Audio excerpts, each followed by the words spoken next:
रूपाली गांगुली का धमाकेदार शो अनुपमा से अरविंद वैद्य के लंबे समय तक गायब रहने पर लोगों की मन में तरह तरह का ख्याल उठत रहे।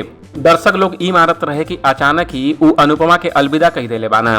हालांकि ई अफवाह के अब अरविंद वैद्य खुदे दरकिनार कर दिले बाना। उ शो से दूर रहने का वजह बताओना और कहना कि हम इस समय अटलांटा में मौजूद बानी। अरविंद वैद्य इस सिलसिले में कहना, हम अपने परिवार के साथ इस समय अटलांटा में मौजूद बनी। हमार बेटा अपनी पत्नी के साथ यहाँ रहेला। अरविंद वैद्य आगे बताओ ना कि उनका ये ट्रिप पहले से प्लान हो चुकल रहे, एकरे वजह से वो एके रद्द नहीं कर सकत रहना। अरविंद वैद्य बताओ ना कि वो 6 जुलाई के भारत लौट यहाँ और ओकरे बाद रूपाली गांगुली के शो अनुपमा में कदम रखिया। आपके बता दें कि अरविंद वैद्य से पहले मुस्कान बामने भी अनुपमा से गायब रहली।